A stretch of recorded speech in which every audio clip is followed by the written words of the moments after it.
Pues el día de hoy vamos a hablar sobre un tema muy importante que son las medidas cautelares, en el cual daría a conocer a cada uno de los integrantes que son Gilson Chelsiquiza, Jonathan Conduri, Fernanda Gaibor, Carolina Gavilanes y mi persona que es Brian Heredia. Hablaremos de lo que son las medidas cautelares y que está establecido en el COIP en el artículo 522, en el cual ya nos menciona algunos numerales que son la prohibición de ausentarse del país, las obligaciones de presentarse periódicamente ante un juzgado y de igual manera los dispositivos de vigilancia electrónica. Podemos decir que todos estos instrumentos son necesarios ya que garantizan la efectividad de la tutela judicial. También podemos mencionar que la Constitución de la República ya nos habla del debido proceso y que garantiza a toda persona el derecho a la defensa. Esto significa, claro está, que la persona tiene que defenderse en igual de condiciones. Y de igual manera podemos decir que las medidas cautelares que toda persona son el medio legal a través por el cual se garantiza la inmediación procesal y del procesado, tanto como el imputado, en el proceso penal. A continuación daré a conocer a mi compañero Gilson Chelsiquiza. Muy buenas noches compañeros, compañeros, gracias por la palabra. Yo les voy a explicar sobre las medidas cautelares, en las cuales las medidas cautelares en las que vamos a referir en este momento son las medidas cautelares personales, en la cual son el medio legal a través del cual se garantiza la inmediación procesal del procesado al proceso penal y también hacer efectiva la sentencia que resolverá el fondo del asunto. Una pregunta, doctor, antes de que continúe. Dice, ¿para qué sirven las medidas cautelares? Las medidas cautelares sirven para lograr entre las partes y la celeridad procesal, asegurando la efectividad de sentencia en un proceso judicial que se emita. Entonces, podemos decir también, o me podría explicar, cómo se aplican las medidas cautelares, o cómo funciona eso. Bueno, en sí las medidas cautelares se aplican en el proceso penal por una necesidad misma de proteger al sujeto pasivo o también conocido como el procesado del delito de modo más eficaz y para establecer la responsabilidad y majestad del Poder Judicial. Muy bien, entonces a continuación vamos a ceder la palabra al compañero Jonathan Conduri, quien nos hablará sobre la presentación periódica ante la autoridad. Adelante, compañero. Un saludo cordial con todos los compañeros. Iniciando con mi relato, con mi exposición, podría decir que las medidas cautelares proceden o es un procedimiento cuando la jueza o el juez tenga en conocimiento el hecho por parte de cualquier persona que amenace de modo inminente y grave con violar un derecho o varios derechos ante las personas. También se considera que grave cuando pueda ocasionar daños irreversibles ante la persona o por la intensidad o la frecuencia de la violación. De esto yo puedo decir que como una de la pertinencia que debe ser obligatoria ante la autoridad, que debe presentarse obligatoriamente ante la autoridad, nos habla en el artículo 524 del Código Orgánico Integral Penal que esto nos dice que es una obligación de la presente presentarse periódicamente ante la autoridad competente, el cual nos refiere a que la o el juzgador tiene o podrá ordenar al procesado presentarse ante la autoridad. En esto lo que nos dice también es que el funcionario designado para el control de la presentación periódica ante la autoridad tendrá la obligación ineludible de informar a la autoridad judicial competente dentro de las 48 horas. Lo que había previsto para la presentación y de la forma inmediata, si ésta se haya producido o bajo pena que pueda quedar sujeto a la responsabilidad administrativa. Lo que bien puedo decir que en este artículo se presenta otra de las modalidades de las medidas cautelares. Como bien sabemos, es presentarse ante la autoridad que se designa de forma periódica.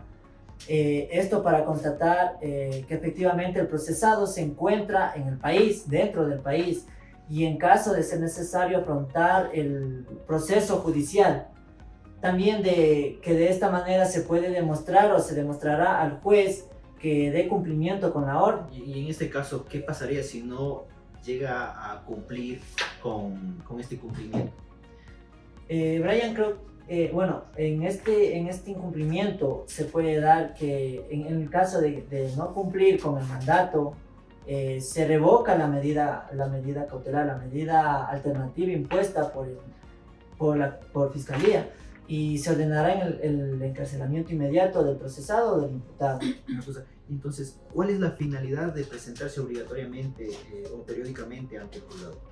Esto no es, como usted dice, esto es una obligación del procesado, es una obligación del imputado que tiene que presentarse obligatoriamente, porque es incurrente, es obligatorio que el procesado o el imputado deba presentarse ante la autoridad competente. Muy bien. A continuación, mi compañera Fernanda Gaibor, quien nos dará a conocer o un concepto breve de lo que son los dispositivos de vigilancia electrónica.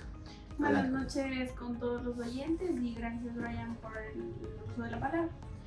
Entre otras de las medidas cautelares tenemos el dispositivo de vigilancia electrónica, que en sí es un aparato tecnológico que emite una señal, la cual es monitoreada constantemente por la persona interesada.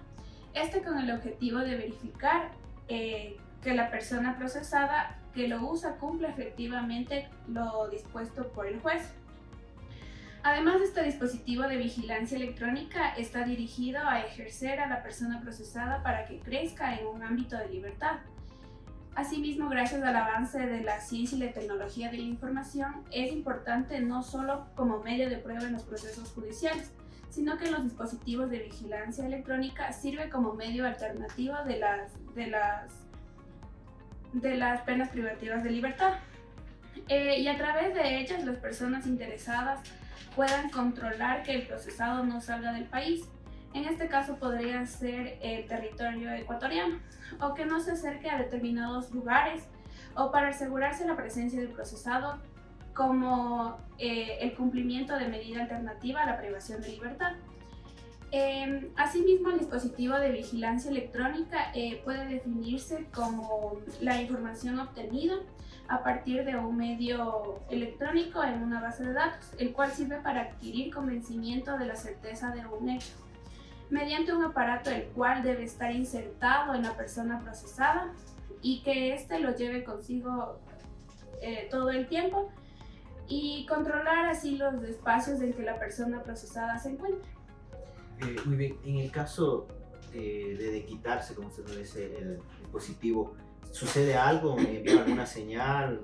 ¿O qué sucede? Así mismo, como lo manifesté, este dispositivo de vigilancia electrónica se encuentra enlazado a una base de datos que solo tienen acceso a las personas interesadas para ver dónde se encuentra el procesado, y si se lo quitara o en su caso existiera algún daño colateral, daría un aviso a la base de datos y así a la persona interesada.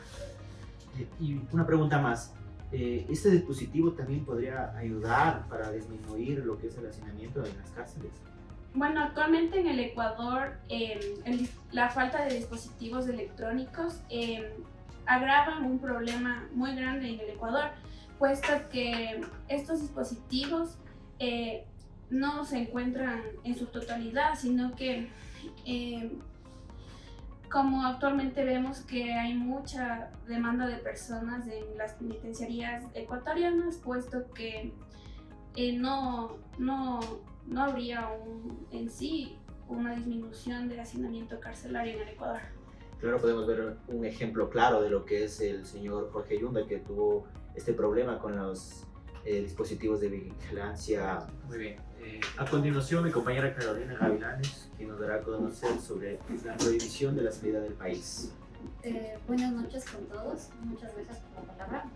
Yo les voy a hablar acerca de la prohibición del país que da en el artículo 523 según el Código Orgánico Integral Penal, donde habla acerca de donde el juzgador, por pedido del fiscal, podrá disponer el impedimento de salida del país, donde podrá ser notificado que de tal manera sean por organismos y autoridades que sean responsables del cumplimiento bajo prevenciones legales. Así también podemos darnos cuenta que esta finalidad es totalmente decir que el procesado tenga la previsión de salida del país, donde el objetivo de esta es burlar la justicia. Actualmente en el país vivimos una serie de corrupción que cuando se le notifica, casualmente el demandado o el procesado tiende a saber más antes de lo que la persona o el fiscal proceda a darle la notificación, pero gracias a esto, lo cual es una de las más grandes que afecta a nuestro país, para hacer efectiva esta medida, el juzgador debe notificar a las autoridades a Migración del Ecuador para que registren en su sistema su sistema sobre la resolución judicial, que cuando termine el proceso y exista una sentencia ratificatoria de inocencia, esta medida sea levantada en oficio o pueda la persona procesada pueda salir del país. Muy bien, entonces, compañera, ya que nos hablas de este tema que parece muy interesante, claro está, ¿me podrías decir a qué personas se le interpone por esta prohibición? Ya, nos habla acerca de que si una persona quiere impedir el demandado o que abandone el territorio ecuatoriano, debe presentarse mediante las pruebas necesarias por autoridades competentes. Así también se puede solicitar el impedimento de la salida para deudores de pensiones alimenticias, responsables de accidentes de tránsito, agresores de violencia doméstica. La autoridad es la que decide si procede o no la prohibición de salida del país. En el caso del juicio de alimentos o impagos que se debe cuando no se pagan las pensiones alimenticias, es muy común solicitar la prohibición de abandonar la salida del país mediante el juez que lleve el caso. Pues podríamos decir que en este caso de las pensiones alimenticias es muy concurrente, ¿no es cierto? Sí, la verdad. Sobre la prohibición. ¿Listo? ¿Alguna pregunta de los compañeros que tengan a realizar o concluiremos? Pienso. Bueno, compañero Jonathan, usted habló sobre el tema muy interesante, todo el tema muy importante sobre las medidas cautelares, sobre la obligación de presentarse ante la autoridad. Entonces, yo diría que, ¿qué opinas si el juzgador procede o le ejecuta al procesado que presente 2 o 3 veces a la semana? Entonces, ¿él tiene alguna obligación, algún derecho en que afecte a este procesado o qué opinas sobre el tema? Bueno, gracias por la pregunta, estimado Jenson. A mi parecer, esto incurre a una falta de responsabilidad, porque el procesado o el imputado tiene responsabilidades no solamente con la autoridad, sino también con su familia, con sus hijos, tal vez puede ser con su esposa y esas circunstancias. Así es que al parecer, si fuera tal vez un viaje largo o corto, igual se estaría, como decir, incurriendo a los gastos de la misma persona. ¿Verdad? Sería un gasto de la persona procesada o del imputado. Entonces, al parecer, también tiene responsabilidades. Entonces, en esto estaríamos refiriendo sobre el tiempo, ¿verdad? Porque el procesado también tiene que trabajar, tiene que mantener y sustentar a la familia, y también tiene otras obligaciones, no simplemente trabajo, sino otras cosas en las que puede realizar. Entonces, muy bien, una vez que hemos hablado sobre las medidas cautelares, dado una definición de cada uno, espero que les sepa entender. Y de igual manera podemos concluir que las medidas cautelares se solicitan por la Fiscalía al juez dentro del proceso, ¿no es cierto? Entonces, decimos que estas medidas de protección se consideran oportunas para que se pueda defender a la víctima y restableciendo el derecho del bien jurídico. También podemos decir que la ley penal ecuatoriana prohíbe de ausentarse del país en medidas de ser ejecutada por el juez previa petición o el fiscal, que lo disponga la persona o al procesado no pueda salir del territorio ecuatoriano, como daban a conocer sobre la prohibición. De igual manera, por ejemplo, de los grilletes, que podemos ver casos prácticos como lo supe mencionar, que son de Jorge Yunga. Muchas gracias.